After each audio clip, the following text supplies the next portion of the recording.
गर्मियों के दिन थे। भोला के खेत में इस बार तरबूज, खरबूजे और ककड़ियों को धूम थी। जानवरों से खेत की रक्षा के लिए उसने खेत के किनारे एक झोंपड़ी डाल दी थी और रात के समय उसी झोपड़ी में सोने लगा था। एक रात पड़ोस के गांव में कठपुतलियों का नाच हो रहा था। भोला को नाच देखने की इच्छा हुई, लेकिन जाए तो कैसे? खेत पर किसी के न होने से गीदड़ और दूसरे जानवर खेत को चर जाएंगे।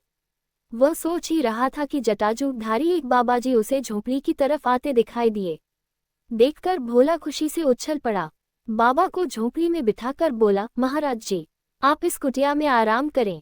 तरबूज और खरबूजों से खेत भरा पड़ा है, पेट भर उनका सेवन कीजिए और कोई गीदड़ खेत में आए तो उसे भगा दें। आधी रात के बाद मैं भी वापस लौट आऊंगा। महाराज जी को क्या चाहिए था? बोले, खुशी से जाओ बाबाजी सब देख लेंगे। भोला के चले जाने पर बाबाजी खेत में घुसे, चुन चुन कर मीठे तरबूज खरबूजे ले आए। पेट भर खाने के बाद चिलम बनाए और झोपड़ी के अंदर खाट पर जा बैठे। घास फूस की वह झोपड़ी अधिक ऊंची न थी, तिनके लटक कर खाट को छू रहे थे। उसके पास ही घास का एक बड़ा ढेर लगा था। खरबूजों की मिठास और खुशबू ने बाबाजी को मस्त बना दिया। मस्ती में आकर चिलम के ऊपर आग रखी और जोर से दम लगाया कि हाथ भर लंबी जोत ऊपर लपक उठी। तिनकों ने तुरंत आग पकड़ ली और देखते देखते धूं धूं कर झोपड़ी जल उठी। बाबाजी कूदकर बाहर आना चाहते थे कि अपनी ही धोती से उलझकर गिर पड़े और आग की लपटों में जलकर भस्म हो गए। गांव वालों ने जब घास के ढेर से निकलती हुई लपटों को देखा तो खेत की तरफ दौड़े आए। भोला को आवाज लगाए, उसका कहीं पता न था। सबके होश उड़ गए, शायद वह भी झोपड़ी के साथ जल गया है। उसके बड़े भाई ने बांस का एक डंडा उठाकर जलती आग को बुरेदा तो उसमें से लाश निकल आई। देखकर घरवालों में रोवा पिटी मच गई। भोला को जला हुआ पाकर गांव के लोग दुखी हुए। उसके माता पिता, भाई बहन छाती पीट पीट कर रोने लगे।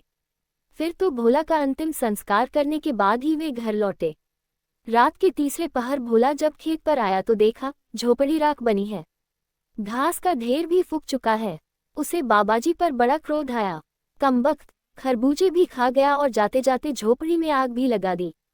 घर के लोग अब क्या कहेंगे, सोचता हुआ वह गांव की ओर चल पड़ा। जल्दी से अपनी चौपाल के पास पहुंचकर उसने देखा कि गांव के लोग शोक की मुद्रा में चुपचाप बैठे हैं। बीच में हुक्का पड़ा है और लोगों की आंखें आंसुओं से भीगी हुई है। वह समझ न सका कि लोग क्यों मौन बैठे हैं। चौपाल के एक किनारे पहुंचकर भोला ने अपने भाई को आवाज दी।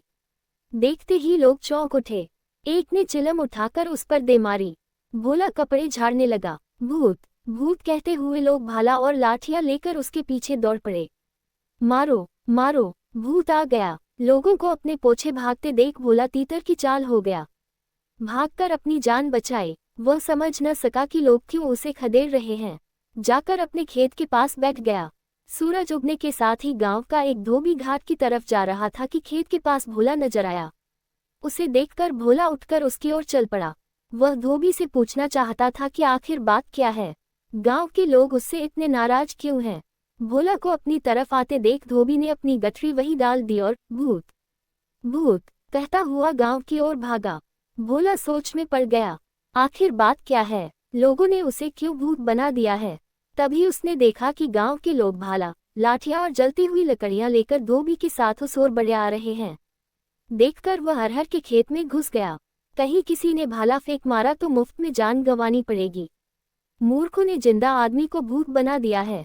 सोचने लगा, रात को ही यहाँ से निकलूंगा और जब भैया चौपाल में अकेले होंगे तभी उन्हें बताऊंगा कि मैं भूत नहीं हूँ। जब रात के लगभग 10 बज गए तो भोला डरते डरते गांव में पहुंचा। भोला का भूत कोई देख न ले, छिपता छिपाता वह चौपाल के किनारे नीम की आड़ में खड़ा हो गया। मौका पाते ही भैया से बोला, भैया डरना नहीं, मैं भूत नहीं हूँ। सुनते ही भैया इतनी जोर से चीखा कि गांव वालों की नींद खुल गई। लोग आकर इकट्ठे हो गए। देखकर भोला डर गया। सोचा, भागने में ही भलाई है। वह तेजी से भाग खड़ा हुआ। गांव के कुत्तों ने दूर तक उसका पीछा किया, किंतु अरहर के खेत में घुस जाने के कारण उसकी जान बच गई। पूरे गांव में दहशत छा गई। लोग परेशान हो उठे। कमबख्त स्वयं तो मरा, दूसरों के लिए मुसीबत बन गया है। भूत के डर से लोगों ने अपने काम काज छोड़ दिए। ऐसा भूत कभी नहीं देखा जो न हल जोतने दे, न कपड़े धोने दे और रात रात गांव में आकर लोगों को परेशान करे। अगले दिन गांव में कुछ सिपाहियों को लेकर एक थानेदार आया। उन्हें एक डाकू की तलाश थी। थानेदार को जब मालूम हुआ कि इस गांव में एक भूत आता है तो वही डेरा डाल दिया। सोचा, शायद वह भूत न होकर वही डाकू हो जिसकी तलाश कई दिनों से हो रही है। थानेदार ने गांव वालों को बुलाकर पूछा, वह भूत लोगों को किधर घेरता है? उद्धरण चिन्ह। गांव वालों ने बताया कि वह ज्यादातर अपने खेत के आसपास ही बैठा रहता है, जहां झोपड़ी में भोला जला था। थानेदार मूंछों पर ताव देते बोला, अच्छी बात है, आज रात को हम उसे पकड़ लेंगे। तुम लोग भी हमारे साथ चलना। रात हुई। चारों तरफ जब घना अंधेरा छा गया तो गांव के लोग थानेदार और सिपाहियों के साथ उस जगह जा पहुंचे। खेत पर जाकर थानेदार घोड़े से उतर गया। अपनी सुरक्षा के लिए सिपाहियों ने 2 खुटे जमीन में गाड़कर घोड़े की पिछली दाग उनसे बांध दी ताकि वह कहीं भाग न जाए। अब वे लोग भूत की तलाश करने लगे। भोला अपने खेत के किनारे लेटा हुआ था। लोगों को अपनी ओर आते देख वह उठ बैठा। सोचा, पता नहीं अब कौन सी आफत आएगी। जी में आया अरहर के खेत में जा छिपे, लेकिन उसने ऐसा नहीं किया। कब तक लोगों से छिप छिप कर अपनी जान को जोखिम में डालकर रखना है, इससे अच्छा कि खुलकर सामने जाया जाए। वह उठ खड़ा हुआ और जोर जोर से चिल्लाता हुआ उनकी ओर दौड़ा। लो, मुझे मार डालो, मैं भूत हूँ, जिंदा भूत, आओ मुझे पकड़ लो, पकड़ लो, पकड़ लो भोला का भूत। अंधेरी रात में भोला की आवाज दूर दूर तक गूंज उठी। सुना तो गांव वालों की हिम्मत टूट गई। वे भाला, लाठियां और मशाल वहीं छोड़कर भाग खड़े हुए। सिपाहियों में भगदड़ मच गई। थानेदार कूदकर घोड़े पर जा सवार हुआ। घोड़े को एड़ लगाए, किंतु घोड़ा उछल उछल कर वहीं रह जाता। देखकर थानेदार की घिघी बंद गई। वह समझा कि भूत ने उसके पिछले पांव जकड़ लिए हैं, जिसके कारण घोड़ा भागने में असमर्थ है। थानेदार वहीं बेहोश हो गया। अगले दिन गांव में खबर फैल गई कि भूत ने कमाल ही कर दिया, थानेदार के घोड़े तक को जकड़ दिया है।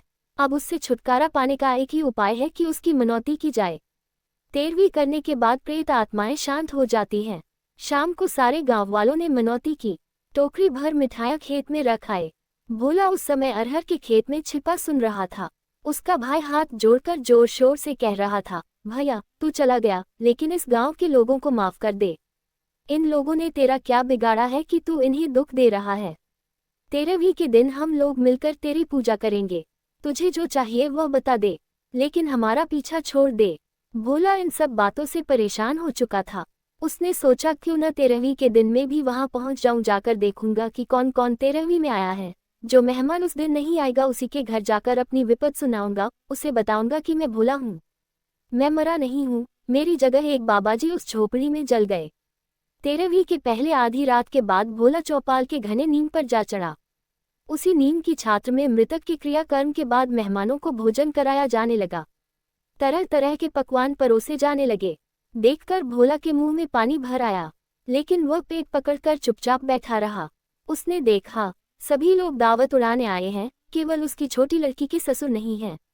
रात को जब सभी सो गए तो वह भी नींद से उतर आया और अपने समधी के गांव की ओर चल पड़ा। सवेरा होने तक वह समधी के पास पहुंच गया और अपनी कहानी उसे सुना दी। सुनकर समधी ने भोला की आव भगत की। खाना खिला पिलाकर अपना तानगा तैयार करवाया और भोला को लेकर उसके गांव पहुंचा।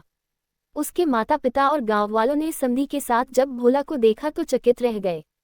समधी ने सारी कहानी सुना दी। गांव के लोगों ने भोला को गले लगा लिया और अपनी मूर्खता और जल्दबाजी पर बहुत लज्जित हुए। आपको ये कहानी कैसी लगी नीचे कमेंट करके हमें जरूर बताइएगा। अगर आपको ये कहानी पसंद आई हो तो अपने दोस्तों के साथ जरूर शेयर करें और ऐसी ही प्यारी कहानियां सुनने के लिए हमारे YouTube चैनल से जुड़े। अगर चैनल पर नए हो तो लाइक और सब्सक्राइब कर